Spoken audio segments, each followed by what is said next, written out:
jurus jitu sukses berbisnis kuliner di era digital. Ya, jadi apa kabar nih Bapak Ibu? Mudah-mudahan sehat ya, bisa menyimak selama 2 jam ke depan. Kita akan selesai di jam 21.3 maksimal jam 21.30 ya. Oke, selama 2 jam ke depan kita akan mengupas jurus jitu sukses berbisnis kuliner di era digital yang sudah dilakukan oleh Mbak Dian Perwitasari ya. Mungkin bisa dipanggil Mbak Dian juga supaya lebih akrab gitu ya Mbak Dian ya. Silakan. Ya, beliau adalah owner dari Frezy Brownies. Kemudian beliau juga mentor di bisnis kuliner, penulis buku resep legendaris. Hari ini kita akan khusus bagaimana cara nih, tips membangun bisnis ya. Jadi ternyata tidak cukup dengan hanya sekedar tekad yang kuat, tapi kita juga harus mengetahui nih, pengetahuan terhadap kebutuhan pasar itu seperti apa. Kemudian bagaimana sih tahapan-tahapan membangun bisnis itu dari nol tuh supaya kita tuh sukses tuh gimana gitu. Kemudian strategi-strateginya agar bisnis kita tuh bisa beradaptasi. Apalagi sekarang di masa pandemi kan, seperti apa? Nanti dijawab sama Mbak Dian ya semuanya. Kemudian insya Allah ya Mbak, terus cara memanfaatkan platform online supaya kita tuh penjualannya tuh terdongkrak gitu ya, tetap cuan gitu. Kenapa Mbak Dian? Maaf, bisa dilanjut? Masih jelas suara saya? Masih. Oh, oke. Baik, selanjutnya mohon izin saya akan membacakan rundown susunan acara pada malam hari ini. Pertama adalah pembukaan dan doa. Tadi kita sudah mengawali dengan basmalah, kemudian menyanyikan lagu Indonesia Raya dan Mars PKS. Kemudian sambutan dari Ketua BPJE PKS Jaktim. Kemudian ada penjelasan sosialisasi BOE oleh Coach Rohmat. Kemudian ada materi plus tanya jawab oleh Mbak Dian. Kemudian terakhir pengumuman dan penutup. Baik, untuk acara berikutnya kita akan dengarkan dulu lagu Indonesia Raya dan Mars PKS. Sebelum kita ke acara sambutan, saya ingin membacakan tata tertib peserta. Ya, pertama peserta mulai memasuki Zoom meeting. Saya lihat sudah 97 peserta di ruangan Zoom kita, alhamdulillah. Yang kedua, peserta mengenakan pakaian yang rapi dan menutup aurat. Yang ketiga, mematikan audio selama acara berlangsung, kecuali ada keperluan berbicara. Nanti kita akan buka sesi tanya jawab ya setelah materi. Mohon kerjasamanya. Yang keempat, mengikuti rangkaian acara dari mulai hingga selesai. Selesai pada insya Allah jam 21.30 nanti. Yang kelima, menjaga ketertiban selama webinar berlangsung. Baik, itu saja tata tertibnya. Kita ke acara sambutan dulu kepada Ketua BPJE PKS DPD PKS Jakarta Timur, Bapak Haji Tajuddin SE, dipersilakan. Baik, Bismillahirrahmanirrahim. Assalamualaikum warahmatullahi wabarakatuh. Warahmatullahi wabarakatuh. Alhamdulillahirabbil alamin wa ala aqibatul lil muttaqin wa la udwana ilal zalimin. Asyhadu an la ilaha illallah, asyhadu anna Muhammadar Rasulullah. Allahumma shalli ala Muhammad wa ala ali Muhammad. Yang kami hormati teman-teman di BPJE DPD Jakarta Timur, pembicara kita pada malam hari ini Mbak Dian, seluruh peserta webinar bisnis malam ini yang hampir 97 orang. Pertama, kami mengucapkan banyak terima kasih atas kehadiran pada malam hari ini. Harapan kami semoga kegiatan malam hari ini meningkatkan pengetahuan dan pemahaman dan meningkatkan omset untuk segala usaha Bapak dan Ibu sekalian. Harapan kami memang BPJE fokus untuk membina para UMKM. Semoga dengan diadakan kegiatan pelatihan seperti ini, yang kita memang tidak terbiasa, akhirnya jadi terbiasa dengan webinar, kemudian segala usaha kita yang punya kendala tentang marketplace dan pasar online, mudah-mudahan dengan dilakukan oleh kegiatan ini bisa bermanfaat buat Bapak Ibu sekalian.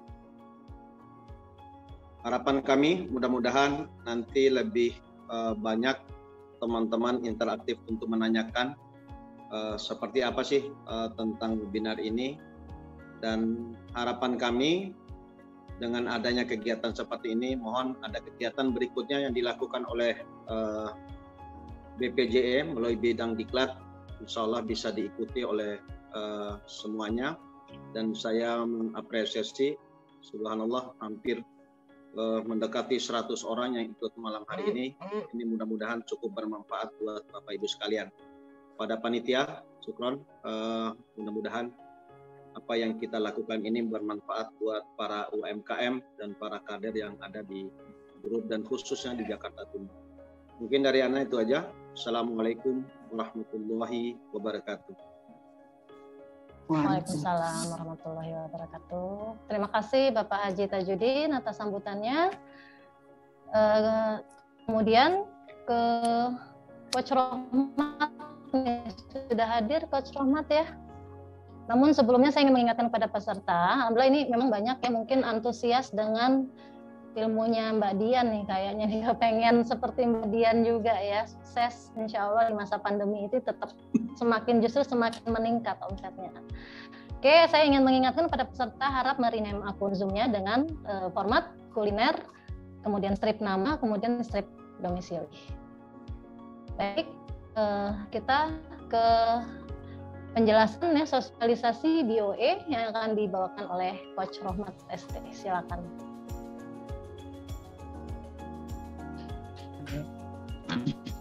Ya, Assalamualaikum warahmatullahi wabarakatuh. Waalaikumsalam. Suara saya terdengar jelas, Bu Erna? Jelas Coach, lanjut Coach. Jelas ya. Ya, sebelumnya yang terhormat ya Pak Tajudin selaku Ketua Bidang BPJE DPD PKF Jakarta Timur ya. Kemudian di sini juga hadir Pak Wid ya, Sekretaris Bidang. Kemudian Coach Wahyu nih dari Biro Diklat ya BPJE Jakarta Timur. Acara ini adalah acara dari Diklat ya. Dan yang pasti yang sangat saya hormati Coach Dian nih, Bu Dian nih dengan Mak Dian ya.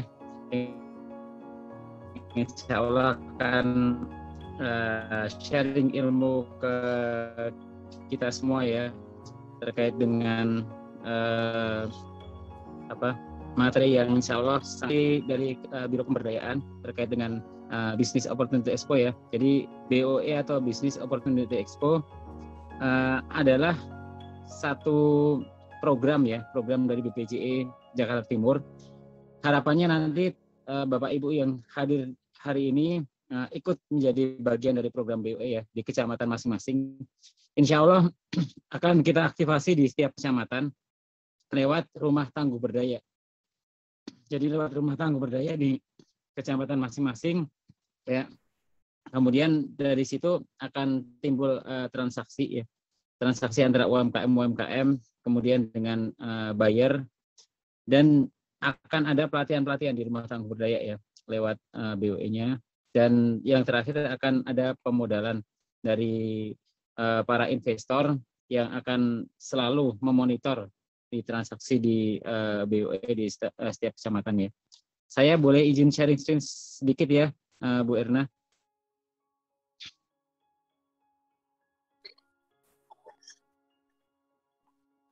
Monggo Coach Rohmat, silakan. Ya, Coach Rohmat ya. Ya, boleh dijadiin host bentar atau co-host.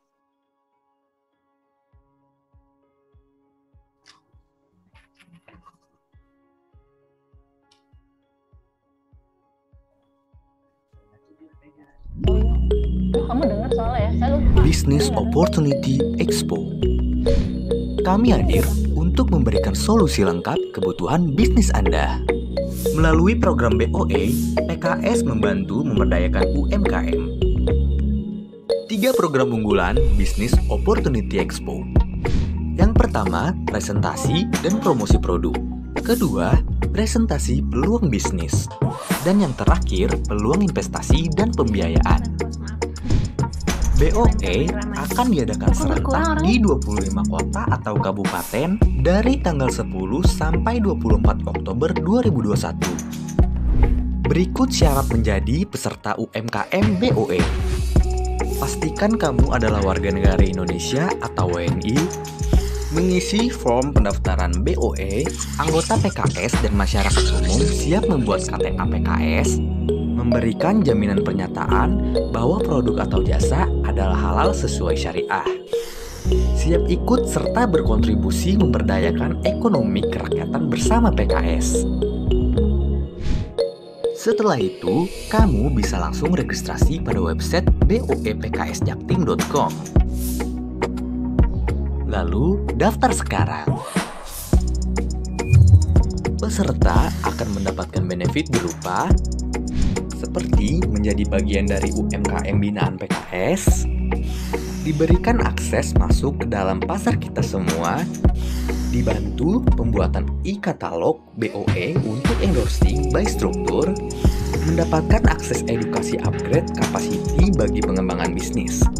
Dan yang terakhir, peluang meluaskan network bisnis dengan komunitas bisnis yang ada dalam pembinaan PKS. Yuk ikuti dan sukseskan Business Opportunity Expo untuk UMKM.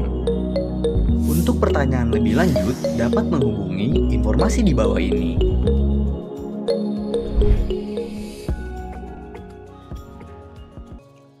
Sambil menunggu Coach Rohmat, saya ingatkan kembali untuk merename dengan format nama, kemudian formatnya adalah kuliner, strip nama, strip domisili. Kemudian untuk virtual background-nya sudah di-share di grup. Untuk yang bisa mengakses, yang menggunakan laptop silakan menggunakan.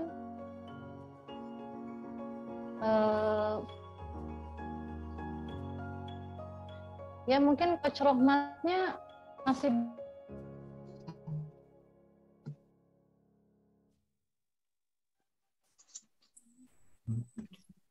dilanjut aja.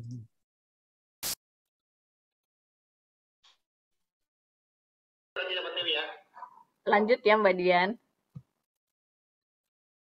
Mbak Erna, lanjut Mbak. Erna, silakan dilanjut. Oh ya, Coach. Ya, silakan dilanjut. Coach Rohmat tadi sudah dijelaskan? Untuk bio-nya ada trouble di jaringan sepertinya. Oh gitu. Jadi gimana nih Coach? Bio-nya masih mau dijelaskan atau sudah kita cukupkan? Kita lanjut ke materi berikutnya. Cukup. Cukup ya. Lanjut aja. Oke, baik. Berarti kita ke acara selanjutnya, yaitu materi utama yang sudah ditunggu-tunggu peserta nih ya. Mungkin sudah tidak sabar yang mendengar uraian dari Mbak Dian. Sebelumnya mohon slide biodata. Saya akan share biodata beliau ya. Bisa dilihat ya. Sudah kelihatan profilnya Mbak Dian Perwitasari? Mbak, sudah. Oh, Oke. Saya bacakan biodata pembicara kita. Nama Dian Perwitasari, tempat tanggal lahir Yogyakarta 18 September 1982. Status beliau menikah dengan 4 anak. Beliau sekarang berdomisili di Condet, Jakarta Timur. Pendidikan S1 Sistem Informasi Universitas Gunadarma. Kemudian pendidikan non formal, beliau pernah mengikuti Indonesia Patisserie School, Natural Cooking Club, kemudian pernah ikut kursus nih, kayaknya kursus ya Mbak Dian ya, Bogasari Baking Center. Oke. Pengalaman kerja beliau pernah kerja di Indosat, Kencana Group, perusahaan kelapa sawit, kemudian pernah menjadi agen asuransi Astra Buana. Kalau saya boleh meringkas ya dari biodata profil beliau, tahun 2012 itu beliau mengawali bisnisnya dengan berjualan kue secara online. Kemudian 2013 mulai membuat akun Instagram, Freezy Brownies, dan fanpage Facebook, kemudian merambah marketplace dan GoFood. Kemudian brand Mak Dian ini juga sudah didaftarkan di HKI, ya, hak kekayaan intelektual, didaftarkan di Kemenkumham. tahun bukan Haki. Haki ya, Iya. bukan HKI ya, Haki ya, hak kekayaan intelektual. Oke, kemudian 2020 dipercaya oleh Gramedia menulis buku resep brownies legendaris untuk usaha boga. Subhanallah. Mungkin untuk jelasnya kita setelah ini akan share video tentang beliau. Silakan. Sebelum mendengarkan materi, kita saksikan video berikut ini.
Baik.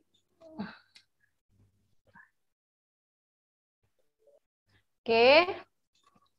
Demikian video profil dari usaha dari Mbak Dian Perwitasari.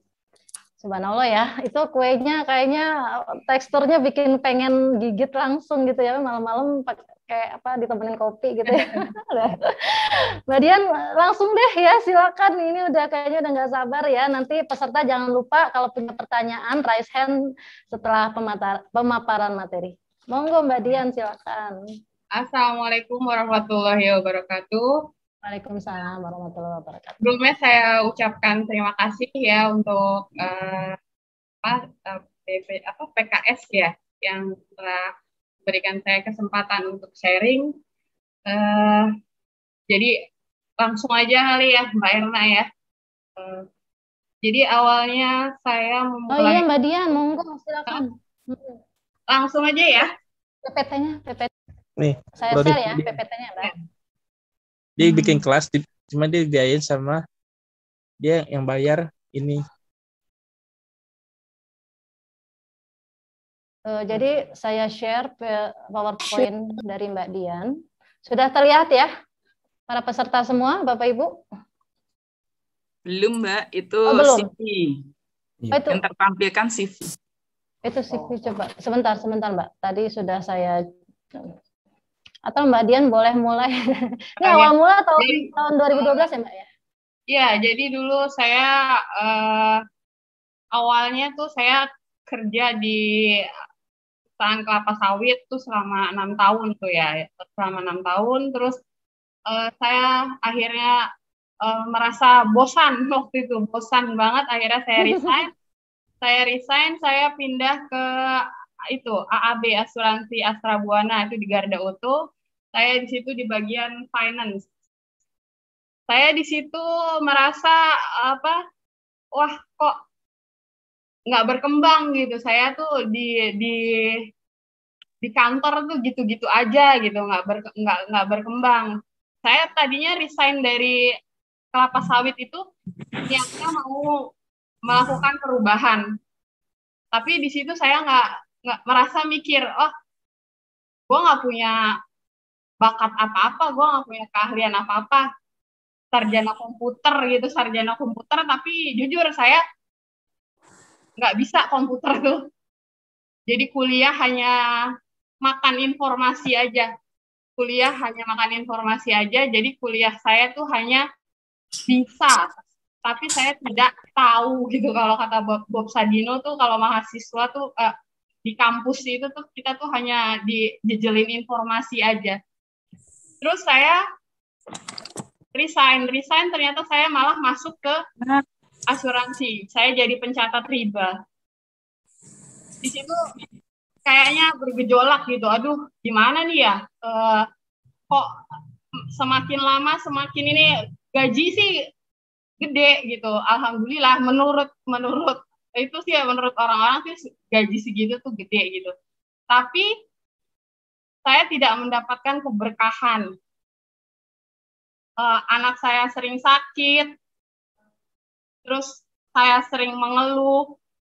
Saya bangun pagi itu, bangun subuh, bukannya karena saya mau sholat subuh tepat waktu, bukannya karena apa-apa, tapi karena saya takut telat sampai di kantor. Itu awalnya, takut telat sampai di kantor. Jadi saya merasa, kok nggak berkualitas banget gitu nih, ini hidup saya ini nggak berkualitas banget. Akhirnya semakin lama tuh kok kayaknya semakin merasa saya tuh bodoh banget gitu. Akhirnya ya udahlah, saya resign. Saya udah paham, maksudnya saya tahu riba itu seperti apa, saya tinggalkan. Insya Allah ada jalan. Jadi saya berpikir bukan bagaimana nanti, tapi nanti bagaimanalah, ada Allah. Saya nggak bisa bikin kue. Saya nggak sama sekali nggak bisa bikin kue, nggak tahu tuh kue kayak apa. Ke dapur aja saya tuh nggak pernah. Akhirnya saya memberanikan diri keluar dalam keadaan saya punya hutang riba di bank. Dan suami saya juga pekerja juga, dia di notaris, nyogok-nyogok gitulah. Akhirnya kami berdua, bismillah, kami resign, dan saya waktu itu langsung kursus, ambil dengan percaya dirinya, saya ambil kursus cake yang tingkatannya agak tinggi gitu. Saya kursus, ternyata saya merasa ternyata saya salah ambil kursus ini. Harusnya saya ambil yang level bawah dulu, dan di situ saya diejek. Lo nggak bakalan bisa bikin kue ini, kue itu susah gini-gini, banyak orang yang ngejek saya. Terus saya semakin saya diremehkan, hanya dua pilihan, menangis atau buktikan dengan kerja keras.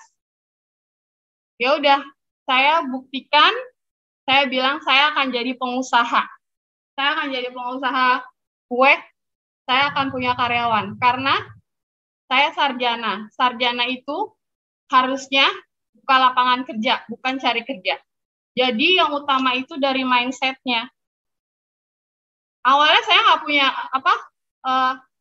toko atau apa, terus saya berpikir gimana nih cara masarinnya.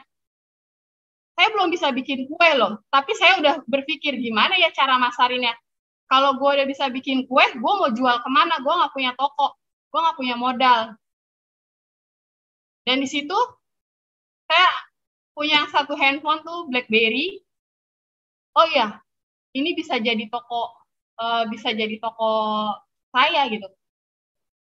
Dengan PD-nya gitu, saya ini bisa jadi toko saya. Akhirnya saya belajar buat saya buat kue, saya kursus yang cake yang dari dasar, sampai akhirnya saya menemukan, oh ya, gue cocok di brownies.